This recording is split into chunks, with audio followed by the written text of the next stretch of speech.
Et bonsoir à tous, j'espère que vous allez bien. Aujourd'hui, on se retrouve pour un nouveau débrief. On va débriefer ensemble le match qui opposait la JOCR contre le Havre, qui s'est soldé par une défaite un petit peu surprise. Et voilà, on va débriefer ça ensemble. Salut HK! Ouais, je sais que la musique est pas à ton goût, HK. Je verrai au prochain stream à mettre une musique qui te va mieux. Donc bah voilà, bienvenue à tous. Et d'ailleurs, t'es pas en stream HK ce soir? Parce qu'il me semble normalement lundi, il me semble que tu stream. Enfin bon, bref. On va revenir sur ce match ou plutôt. Ah, ok, d'accord, ça marche. Ça marche, HK. Si j'y pense, je te lancerai un raid. Si j'y pense. Il faut que j'y pense. Donc, le résumado. Alors, si je fais ça, c'est mieux. Donc, au niveau compo, ah bah c'était Strom. Ah bah voilà, on fera. Faut que j'y pense, hein, mais je tâcherai. Donc, deux petites surprises dans le 11 du 11 qui était aligné contre le RC Lens avec la titularisation d'Oupgard et Joly. Voilà, donc on a changé les deux pistons sur ce match-là. Et malheureusement, on va voir que ça n'a pas été du tout, alors pas du tout une franche réussite, bien au contraire. Donc le résumé de ce match, bah, ça commence plutôt pas mal, enfin plutôt mal, pardon. À la 33e minute, les Havrais qui se montrent déjà dangereux avec un centre de Loïc Nego pour leur avant-centre Coca Hassan.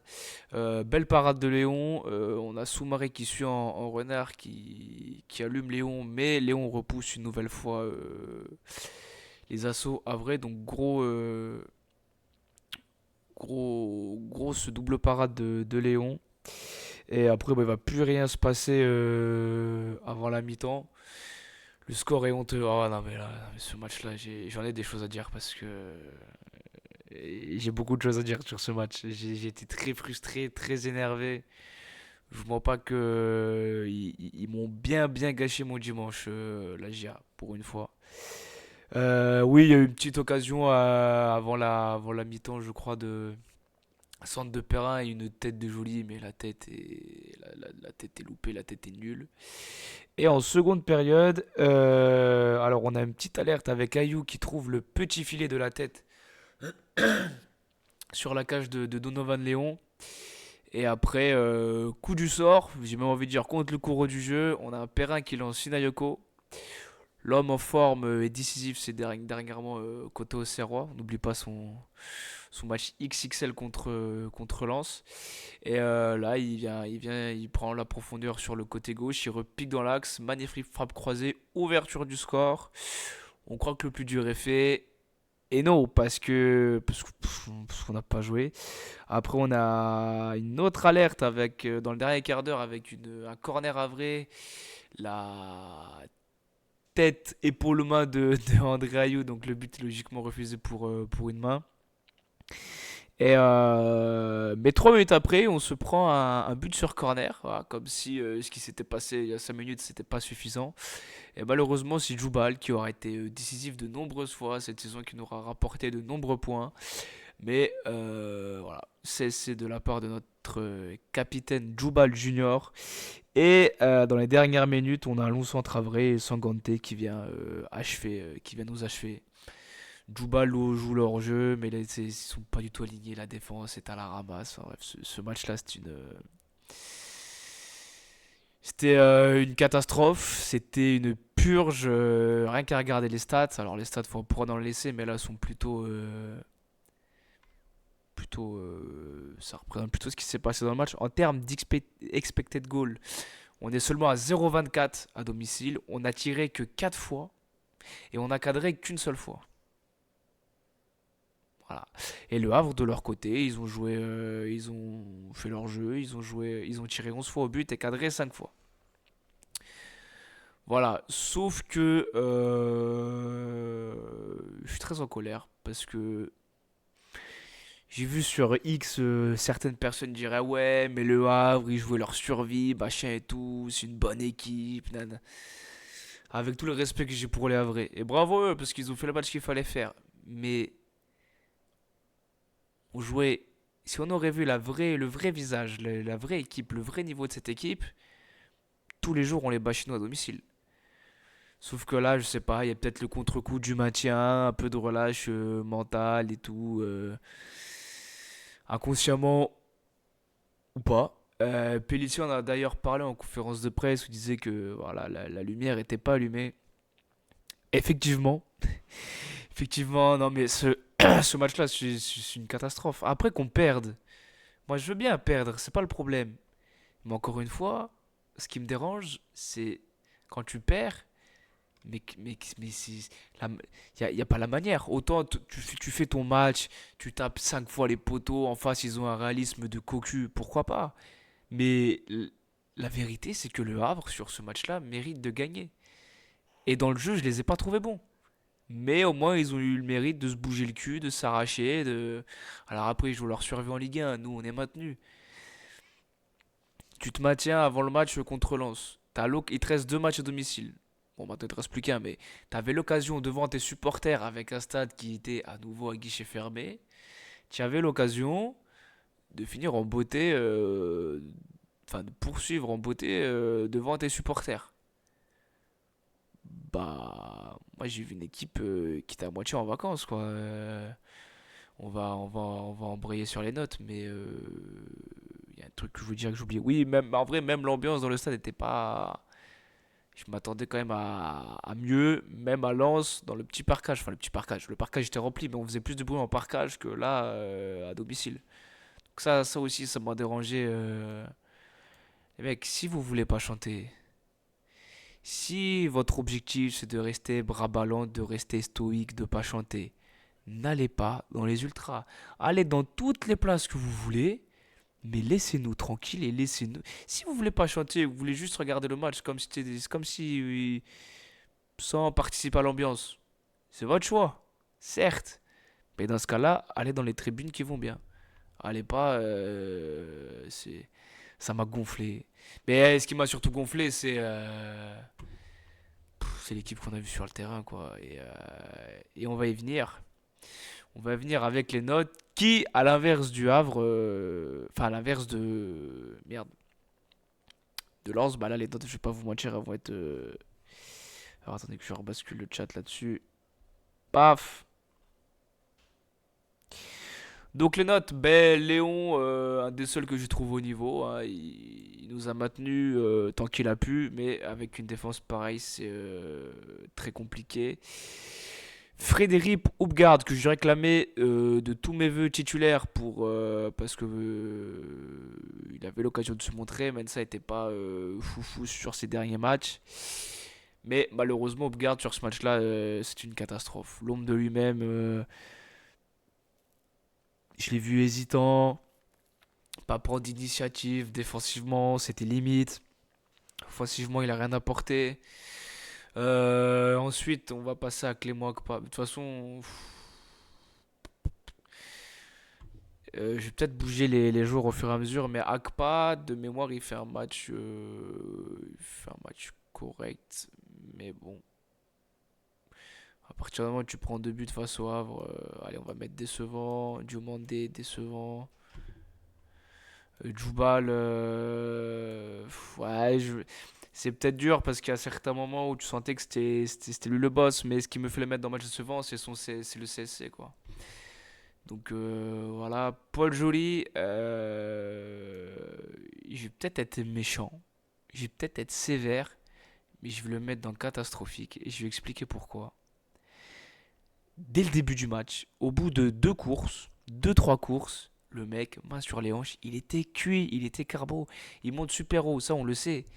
Mais pour revenir, mais t'avais l'impression que derrière lui, il y avait un gros camping-car qui tractait un gros camping-car et que le pauvre, son match a été ignoble. Mais franchement, Hoopgard, je suis pas loin de le mettre. Je vais même le mettre. Voilà. Arrêt catastrophique, ça paraît sévère, mais Juicy, ça a été. Ouais, pas ouf. En revanche, son compère Masengo, je le disais déjà contre Lens, je trouvais qu'il montait en puissance. Ça a été confirmé ce soir.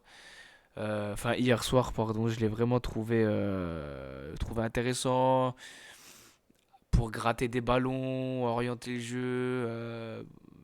Bon, après, les passes vers l'avant, c'était un petit peu timide, mais c'est le seul quasiment à avoir tenté. Salut Dix Ultra, comment tu vas? Perrin, je vais le mettre en correct parce qu'il y a la passe D.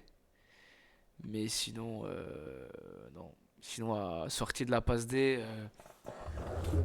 trop peu influent dans le jeu. Je trouvais que les trois de devant ils ont pas permuté aussi facilement. Ils sont pas aussi bien trouvés que contre Lens. Alors je dis pas qu'il faut gagner 4-0 tous les matchs et que les trois devant ils soient en feu. Mais encore une fois, moi je le redis, dans l'attitude. C'est l'attitude vraiment qui m'a dérangé. Pour moi, c'est un manque de respect de faire ça devant ses supporters. Vous allez peut-être me dire que je suis toujours dans l'exagération, mais pour moi, c'est limite une faute professionnelle. Je veux dire, ben écoute, ça va pas trop, Nick Ultra, je vais pas te mentir, le match contre l'AV, je les ai encore là. Parce que tu prends la saison à domicile. Même notre saison complète, elle est plus que correcte. On a fait des gros matchs. Les Marseille, les Lens, les Nice, les ce que tu veux. Rennes, Brest, très bien. Tu prends le bilan à domicile. Avant ce match-là, t'avais que 3 défaites. Tu avais dans l'ordre Monaco, Lyon, Strasbourg. Alors autant Monaco et Lyon, tu te fais ouvrir en deux, il n'y a rien à redire là-dessus. Strasbourg, de mémoire, on perd que 1-0. En soi, tu te dis, tu perds que 3 fois à domicile. Oh, chez toi, t'es le stade, t'es le patron. Bah, hier soir, c'était pas trop incognito, on va pas se mentir, c'était une catastrophe. Ça fait tâche, quoi. Alors, on va me dire, oui, mais c'est anecdotique, on est maintenu, et patati, et patata, et Saint-Etienne, ça leur fait la bite. Est-ce que tu... Alors ça, déjà, j'ai trouvé ça complètement débile. Mais, mais qu'est-ce que j'en ai à foutre que Saint-Etienne se maintienne ou pas? Je vais être vulgaire, mais j'en ai rien à branler. Moi, je m'en fous. Moi, ce que je voulais, c'était taper le Havre, point barre. Après, me dire, eh oui, mais il faut se consoler en disant que... Ouais, pourquoi pas, mais pour moi, l'intérêt numéro un de ce match, ouais, c'est de gagner chez toi à domicile. Tu restes sur une performance de ouf contre Lens et tu proposes une bouillie, tu proposes de lâcher par moitié, tu proposes de la bouillabaisse, de ce que tu veux. Ah, c'est interdit, c'est interdit. Bon, continuons les notes. Sinayoko, match correct. Son but est beau, volontaire, mais voilà, par son, enfin, sortie du but, voilà, encore une fois, moi dans l'attitude, c'est insuffisant. Onayu, franchement les gars, je suis à deux doigts de le mettre en catastrophique. C'est pareil, et ça vaut pour Onayu et Ber. Aïe, peut-être un peu moins, mais quoi que nous, Aïe aussi, on n'a pas, on est, il nous reste deux matchs de championnat à faire. On n'est pas foutu d'avoir un 9 fixe. Parce que t'en as aucun des trois qui sort son épingle du jeu. Et à deux journées de la fin, les gars, on va pas se mentir, c'est compliqué. Ensuite, les entrées, bah, les entrants décevants, on va dire over, entrée correcte. Matondo, franchement, j'ai envie de dire bonne entrée aussi. Je l'ai trouvé volontaire, le jeune, ça m'a fait plaisir. Lui, pour le coup, tu sentais qu'il avait les crocs. Tu sentais que lui, voilà, ben, jeune du centre, il a la dalle, il veut s'imposer. Voilà, ça, c'est ce que j'ai apprécié comme attitude. Donc, rien que pour ça, je vous mens pas contre Nantes. Pourquoi pas le mettre titulaire? Ensuite, on amène ça qui est rentré, Théobert. Bon, Théobert, je vais même pas le noter, peu cher parce qu'il est rentré 30 secondes. 1 minute 30, allez. Et Mensa, il a dû rentrer 10 minutes. Donc, et c'est pareil, parce qu'on a fait, de toute façon, on a fait nos 5 changements, parce qu'on a fait rentrer Mensa, Ber, Over, Mensa, Ber, Mensa, Ber, Over, aïe. Non, on a dû faire nos 5 changements. Mais ouais, Yoann Cissé qui est dans le groupe, pourquoi pas même un Eros Madji, ouais, non, franchement. Alors, qu'est-ce qu'il nous dit, Nix? Je comprends, mais la GIA a fait le taf avec pas mal de blessés. Nos joueurs sont assez carbonisés. Je comprends totalement le relâchement. Ils ont tout donné sur la saison. Alors, je suis d'accord et pas d'accord. Après, qu'on compose avec pas mal de blessés, je l'entends parfaitement. Il n'y a aucun problème. Contre Lens, on avait autant de blessés. Et regarde le match qu'on fait. Après, oui, que tu passes à travers un match, surtout que tu es maintenu, donc t'as peut-être aussi inconsciemment, tu dis tu joues plus relâché, que le stade va te pousser, que ça va te donner un supplément d'âme, pourquoi pas. Mais après, voilà, on est passé à côté. Moi, j'ai encore les boules parce que vraiment, pour moi, ce qui était important, c'est de finir fort à domicile. Parce que mine de rien, le week-end prochain, on joue Nantes. Mais Nantes, c'est pareil, ils vont jouer leur cul pour le maintien. Enfin, voilà, ils vont se battre comme des chiens. Et si on fait le même match que là, Nantes, ils vont nous plier. Ils vont nous plier. Mais oui, après que les joueurs soient carbo, ouais, mais du coup, pour moi. Mais oui et non, parce que regarde, que Mensa et Over soient carbo. Pourquoi pas? Mais tu mets au garde et Joly. Qu'on m'explique comment Joly peut être carbo au bout de 20 minutes. Je ne comprends pas. Après, pour le reste, pourquoi pas? Et encore que Juicy, il joue, mais depuis la blessure d'Owusu. Onayou, il joue pas souvent. Aye, c'est pareil. Akpa et Djoubal, à la limite, eux, plus, et même Perrin et Sina, parce qu'ils jouent quand même beaucoup. Mais oui, j'entends ce que tu dis, Nix. Et je le comprends. Mais après, c'est peut-être moi que je suis trop exigeant, hein, mais pour moi, ça fait tâche et je suis déçu. Mais bon, c'est comme ça. On espère qu'ils vont montrer un autre visage. Et en plus, et je le. Et en plus, les propos de Pellissier ne font que appuyer mon propos. Même lui, il dit que bah voilà, les joueurs ils étaient pas au rendez-vous et que bah voilà quoi, c'était plus que moyen. Donc déjà le coach en a conscience. Je pense que les joueurs forcément ils vont en avoir conscience aussi. Maintenant, ce que j'espère, c'est une réaction d'orgueil, un sursaut d'orgueil. Et que ça y est, contre Nantes, on sera encore à guichet fermé. Et que par contre, là, les gars, on va vous pousser. Mais par contre, vous n'avez pas intérêt à nous décevoir. Une fois, allez, pourquoi pas. Mais deux fois d'affilée, hors de question, les gars. Jamais de la vie. Jamais de la vie. Bon, après, on va passer au classement. Mais comme vous pouvez le voir au classement, bon, comme disait Nick, ça, on a fait le taf cette saison. Je l'entends. On reste dixième parce que Toulouse s'est imposé contre Rennes. Du coup, on a 3 points. Donc voilà, on est bien à cette dixième place. Si on pouvait y rester, ce serait pas mal. Donc ce qui nous intéresse, enfin nous il n'y a rien qui nous intéresse, mais pour faire un point plus global niveau, et du coup je vais afficher les résultats en même temps. Et après on va analyser le classement.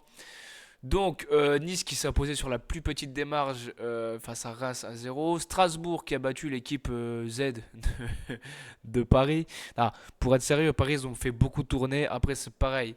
Des trucs du genre ah ouais mais Paris joue pas le jeu et machin, il fausse le championnat. Mes couilles, faut arrêter. Mettons je me mets à la place de Marseille. Et je peux le faire facilement parce que vous savez que l'affection que j'ai pour cette équipe. Qui râlent parce que Strasbourg ils reviennent, parce qu'ils prennent 3 points, et Nice ils prennent 3 points aussi. Et je veux bien. Mais qu'est-ce qui les empêchait de faire le taf contre Auxerre, alors qu'il n'est pas fait contre Auxerre, je suis le premier heureux. Mais contre Reims, contre des Lens, à un moment donné, tu mets n'importe quelle équipe à la place de Paris. T'es champion avec 50 points d'avance. J'extrapole volontairement. Mais t'as une demi-finale ultra importante retour face à Arsenal où tu t'es imposé là-haut 1-0 je crois si je dis pas de conneries. Mais voilà, donc qu'ils fassent tourner et qu'ils mettent tous leurs joueurs à 100% pour Arsenal, je comprends. Et je pense que n'importe quelle équipe aurait fait pareil. J'ai pas envie de détailler sur le débat, mais joli perso, pas mal de lacunes, il laisse pas mal d'espace derrière, ça peut D'ailleurs, les buts sont venus de son côté. Mais t'as peut-être loupé le début, Nix, mais c'est exactement ce que je disais. Joli. Joli. Non, c'est. Sur ce. J'ai rien contre l'homme, encore une fois, mais le joueur, le joueur que j'ai vu hier, je suis rentré chez moi, j'ai pris une douche, je me suis lavé les yeux à la javel. Non, mais vraiment, c'est. C'est terrible quoi d'avoir et alors c'est là qu'on voit que pour le coup lui le cap Ligue 2 Ligue 1 il a vraiment du mal à passer le step. Alors après c'est sa première saison en Ligue 1 aussi, il faut pas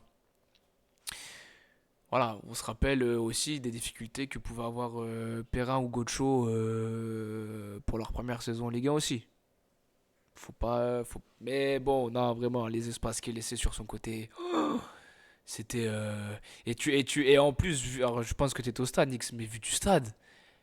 Mais, mais vu du stade, alors je pense qu'à la télé ça se voyait un peu moins. Mais vu du stade, mais les gars, c'était la folie. C'était aberrant. Mais c'est. Mais c'est- Bon, bref. Monaco qui s'est imposé face à Saint-Etienne 3 buts à 1. Angers qui a fait la petite surprise. On va plutôt dire qui a fait le gros coup de battre Nantes chez eux. Lens qui a battu Lyon chez eux. Alors, de ce que j'ai vu, Lyon apparemment ils sont bien fait enfler par l'arbitrage. Mais le but qu'ils prennent à la fin. C'est plus ou moins le même but que Raw. Et j'ai vu un mec, je crois que c'était un supporter de Marseille qui m'a fait rire sur X en disant ah ouais, Perry il se mange que des bangers, Raw, le buteur lanceur c'est El Zaraoui je crois, mais j'ai peur de, j'ai mal dû prononcer son nom. Ah bon, d'accord, un ex du stade. Et il aurait pu se manger un troisième but quasiment identique. Et ça c'est moi qui l'ai tweeté. C'est Lyon au cerf. De mémoire il y a deux partout. Et à la dernière minute, t'as cette frappasse de Taubert qui part pleine Lulu. Et là, j'étais là devant ma télé, prêt à arracher mes vêtements, à faire hélicoptère avec ma bite sur ma table basse. Et non, Perry sort l'arrêt du siècle. Donc, bon, voilà, le seul arrêt qu'il fait, c'est contre nous, putain. C'est comme ça. Brest. Putain.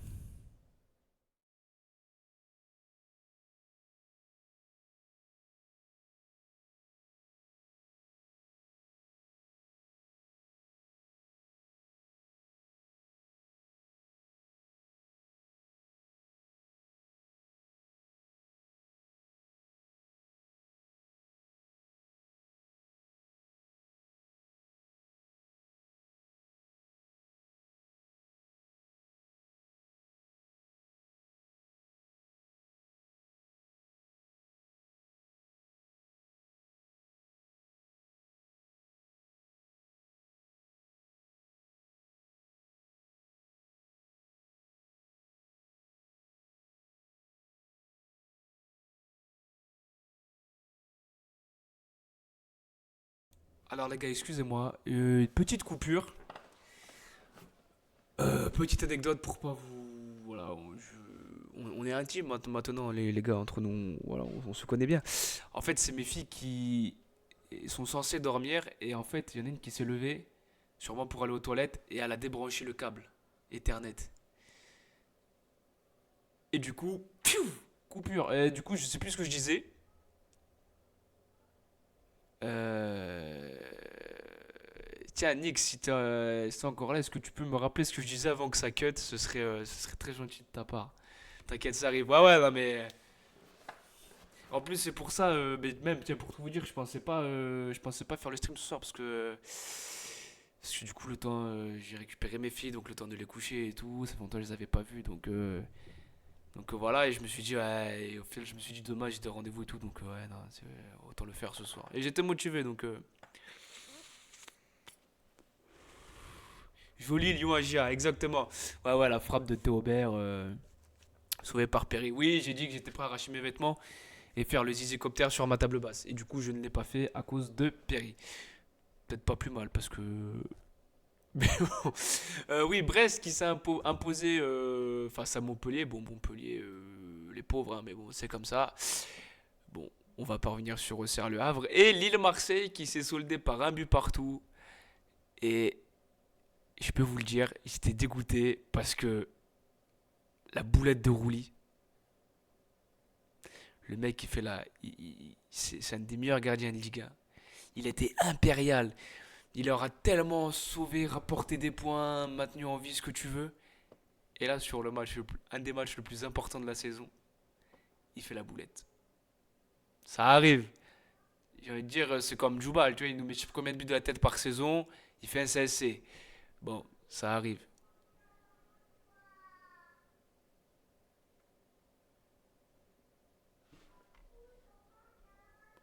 Les gars, j'arrive. Je vous remets une petite coupure. Je fais une petite. Merde, si je coupe le micro avant de finir, c'est con. Je fais une petite pause de 30 secondes, les gars. Je suis vraiment désolé. Je reviens dans. Ouais, une minute.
Voilà, me revoilà. Excuse-moi pour cette seconde petite coupure. Voilà,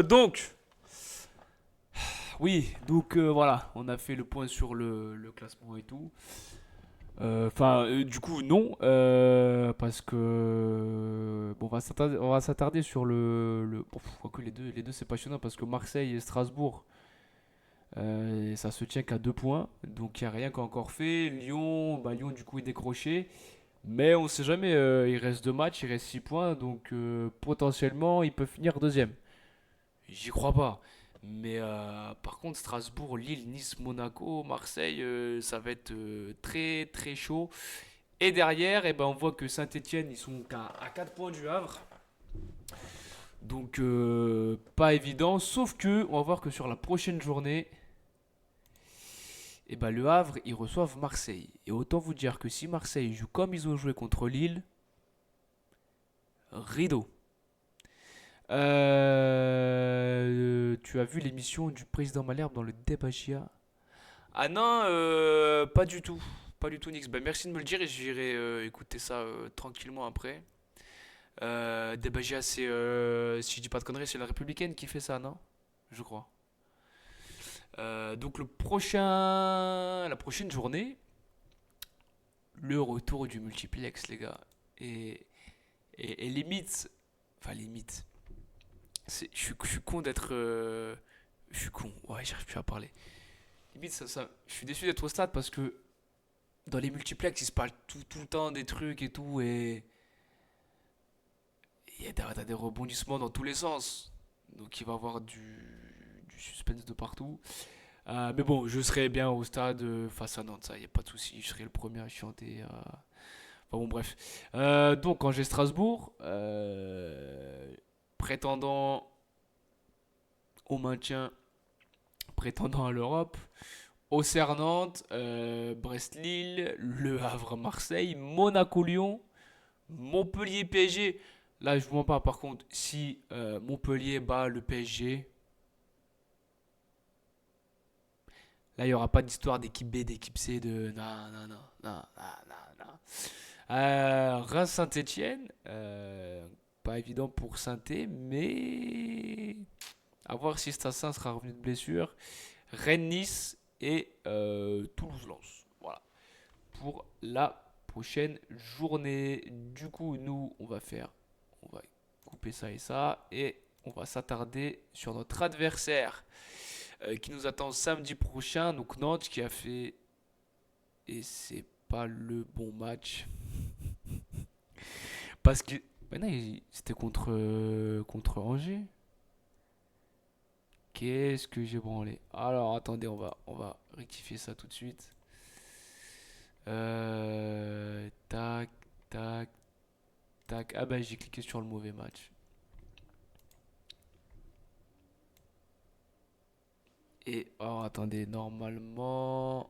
Alors, j'ai le truc de la pub qui s'est remis, donc ça c'est un peu casse-couille. Voilà, là on est pas mal. Donc, ils ont joué comment les Nantais sur ce match? Alors de ce que j'ai vu sur X, les supporters étaient très remontés. Ils ont tous chanté comme quoi ils se faisaient chier à la Beaujoire et je vous mens pas, ça m'a fait rire. Donc Anthony Lopez dans les buts, donc très très bon gardien. 111, Amian, pour moi je trouve que c'est plutôt des joueurs qu'on expérience, que c'est pas des mauvais joueurs de Ligue 1. Castilleto qu'on connaît bien évidemment. Chirivella, expérience. Le Penant, espoir.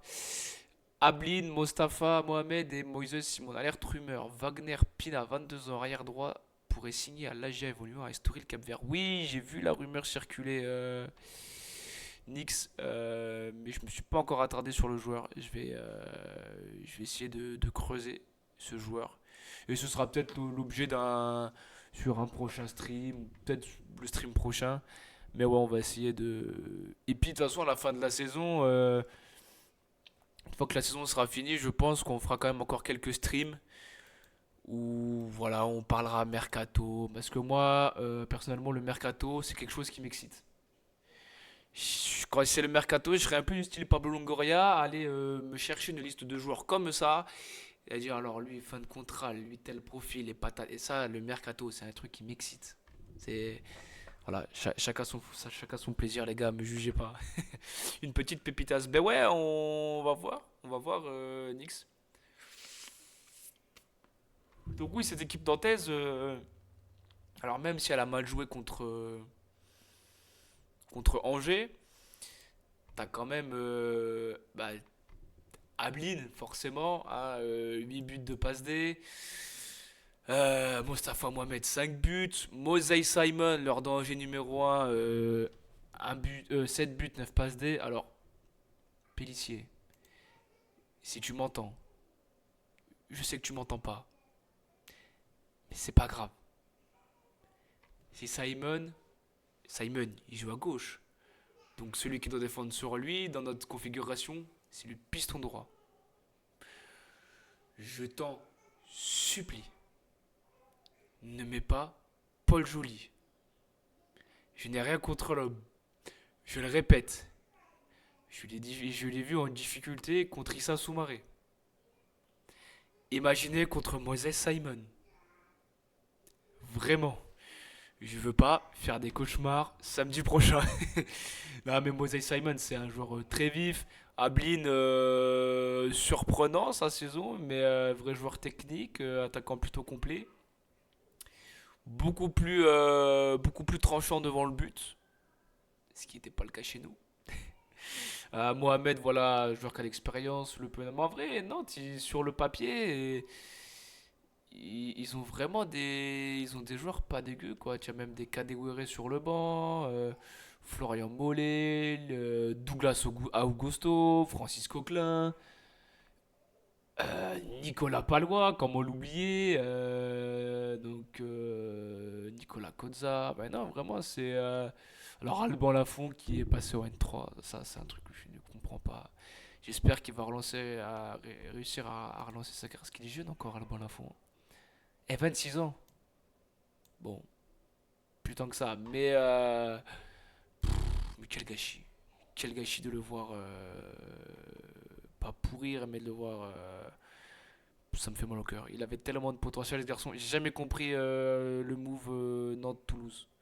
Enfin, Toulouse-Nantes. Direct après Toulouse, moi je le voyais partir. Enfin bon, bref. C'est comme ça.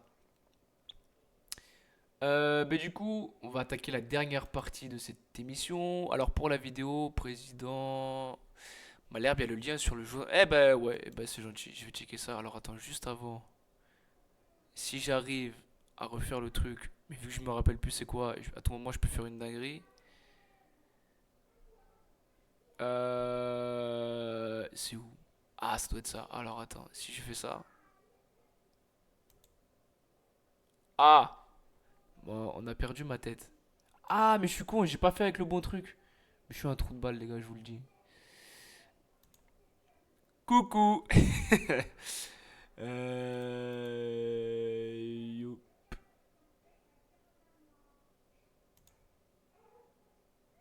Voilà, comme ça on verra un peu mieux le chat. Donc, on va se faire la dernière compo à domicile. N'hésite pas, Nix, à me dire si t'as des joueurs que t'as plus envie de voir que d'autres.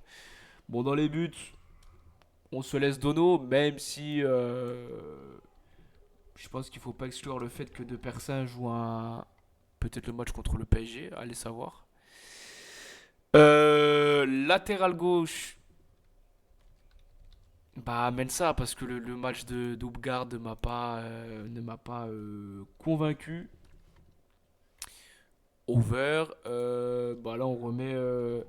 Alors Nix, tu seras peut-être plus à jour que moi, mais j'ai un doute parce que Ocho, il était dans le groupe, mais si il est à 100% de sa condition physique, moi contre Nantes, je mets Ocho. Milieu de terrain, bah, Giuseppe Massengo. Hein. Euh, Masengo. Alors après, devant, déjà, il n'y aura pas de surprise. Gars, vu le match d'Onaïou qu'il a fait, je remets Théobert, je remets Perrin. Par contre, là où il y a un vrai débat, parce il y avait peut-être un petit doute, vraiment un petit doute sur la présence de Ahmed Traoré Junior, enfin Ahmed Junior Traoré, et au final, il n'était pas dans le groupe. Donc peut-être un peu trop court. Je pense que pour la semaine prochaine, ce sera peut-être trop court aussi. Mais je le vois bien rentrer à l'heure de jeu à la place d'un Sinayoko par exemple. Donc, c'est quoi les gars, on va mettre là, on va faire au plus simple. Dis-moi Nick si t'as quelque chose, voilà ton avis sur la compo, si il y a un autre joueur que t'aimerais voir. Moi j'avoue qu'un Ruji Matondo aux côtés de Noah Masengo, je trouve ça plutôt pas mal. Alors après, ils pourront dire ah ouais, mais ils font tourner, nanana, ils jouent pas le jeu. Ce qu'on veut, non? Et puis non, en plus, c'est fou, c'est pas de jouer le jeu, c'est que je veux dire, t'es un jeune comme ça et qui toque à la porte là, bah t'as l'écro. Bah vas-y mon garçon, je te mets titulaire, rends-le-moi sur le terrain et on voit ce qui peut se passer. J'aimerais vraiment avoir ton retour sur la vidéo sur le président Malherbe si possible. Ben ouais, carrément, on pourra en faire l'objet d'un stream. Je vais me noter ça de côté. Et alors je sais pas combien de temps, si c'est des magies, l'émission a de durer quoi, trois quarts d'heure je pense.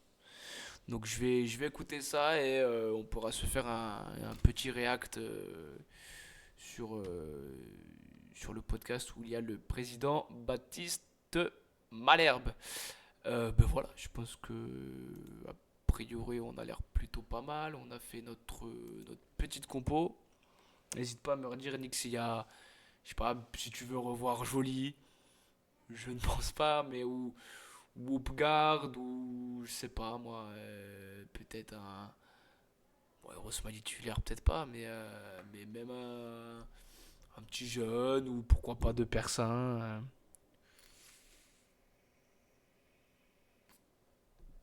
Sachant qu'après, notre dernier match, ce sera contre le PSG. Et ce sera là-haut. Donc ils vont fêter le titre et tout, machin. Ça va vraiment... ça va vraiment être compliqué là-bas. Mais bon, avant toute chose, on va se focus sur Nantes. Ça me paraît pas trop mal, sauf une chose au chaud, je laisserai Diomandé à chaque fois qu'il y a des changements, c'est une cata, surtout la def. Ouais, mais tu vois, Nix, moi je le trouve plus rassurant au chaud que Diomandé.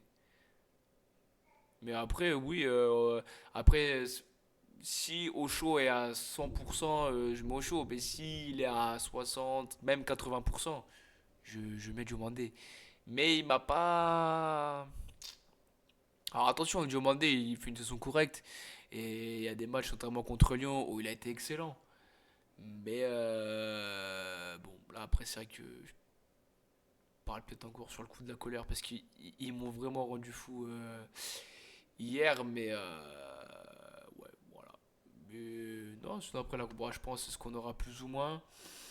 Après, pour le coup du numéro 9 devant, je vais pas vous mentir, je pense qu'Onaïwu, c'est sa dernière saison chez nous.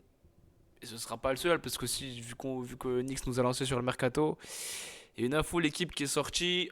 Alors attention, l'équipe sur le mercato, ils sont pas infaillibles. Loin de là. Rappelez-vous, Team Jobal Folcaleri. Et c'est signé le contrat et le montant et mes couilles et batati et patata et au final. Et au final, nada. Donc, bon, après, c'est le jeu, hein. Des fois, ça peut. T'as des deals comme ça qui peuvent capoter à la dernière minute. C'est aussi ce qui fait aussi le charme du mercato. Mais à voir. Après, il a refusé une prolongation de contrat. Donc déjà, il aurait, c'est du conditionnel. Mais peut-être que après, peut-être que la première offre était pas, voilà, ne lui correspondait pas. C'est pas dit que ça y est, c'est rideau. Même si on pense tous et qu'il y a de grandes chances que ça arrive que Perrin stagne à la fin de la saison. Et il ne sait pas ce qui peut se passer. Il se met d'accord, on propose un projet alléchant et ça peut aller très vite. Donc à suivre. Mais on a un mercato qui s'annonce intéressant et qui j'espère qu'on a déjà commencé à anticiper, qu'on a déjà avancé sur certains doses parce que il y a encore le coût des droits télé, des machins, des donc ça va pas nous aider non plus. Salut Tortue, comment ça va? Tortue, c'est dommage, ça arrive. On était sur la fin là. Bah, on était vraiment sur la fin. Donc oui, je reprends où j'en étais, mais dans le sens où Onaïou, pour moi, je pense, va partir. Tu me mets soit Berg, soit Yé, eux, je pense, ne vont pas partir. Berg, je pense pas, parce qu'il a quand même signé un contrat longue durée. Aye, il bande pour le club, donc à voir. Même si il faudrait toujours ce regret de pas jouer en 4-4-2 avec Onaïou qui tourne autour de Théobert. Et avec Perrin, ou Traoré ou Sina pour bombarder sur les côtés. Parce que vraiment, Sina, moi je le trouve vraiment intéressant sur un côté. Dans l'axe, je trouve que c'est plus compliqué. Regardez, là, il est décisif face au Havre. Il part d'un côté. Donc, que ce soit à gauche ou à droite, hein, sur les deux ailes, globalement, il est bon. Et je le trouve plus à l'aise que dans l'axe. J'étais en pleine séance de sport. Non, non, mais t'inquiète, Tortue. De toute façon, dans tous les cas, tu pourras te faire le replay sur Twitch et sur YouTube. Donc, bah voilà, on a fait le tour, on était complet. Il n'y aura pas eu d'ouverture de bouteille sur ce match-là, vous vous en doutez. Mais on se dit à très bientôt. Merci à tous d'avoir été présents. Je m'excuse encore pour les deux petites coupures que j'ai eues. Et puis voilà. Ah, Sinayoko, mon petit doigt me dit qu'il va signer à Newcastle. Alors c'est vrai qu'il y a eu des rumeurs en première ligue. Alors, par contre, s'il part en première ligue, les gars, on les connaît les droits télé anglais. Il faut payer. Il faut payer. Ah ouais. Va pas falloir faire les reins dans les anglais, hein. Parce que vous, les droits télé, ça y va à fond de balle, hein. Nous, on en est loin. Mais à voir. Mais oui, Escama Sengo, on va lui faire activer son option d'achat. Est-ce que Shinayoko va partir? Est-ce que Pera va partir? Djubal, Akpa est danois et à mon avis il va avoir pas mal de prétendants sur eux au vu de leur première saison incroyable pour une première saison en Ligue 1. Et j'ai envie de te dire même Léon, vu la saison qu'il fait, c'est peut-être pas impossible. C'est peut-être pas impossible. Il y a des signes qui ne trompent pas, surtout sur un flag pirate. Quoi? J'ai pas compris, Nix. Sur un drapeau pirate? Par rapport à qui? Oh, on arrive en fin de stream, ça y est, je. Prends. En plus, t'as l'habitude à chaque fois, j'ai une bouteille d'eau à côté de moi pendant le stream. Et là, moi, il me reste un fond de bouteille. Le problème, c'est que je vous 50 bouteilles d'eau et les trois quarts sont vides. Et du coup, vu qu'elle reste. Vu qu'elles sont entamées depuis 6 ans, bah, il n'y a plus de bulles. Super. Ah là là. Bon. Sur ce, les enfants. Tortue, Nix, HK. Ah putain. En parlant d'HK, restez avec moi. Je vais vous balancer sur HK. Alors, je sais pas sur quoi il stream ce soir. Je vais essayer d'aller checker ça.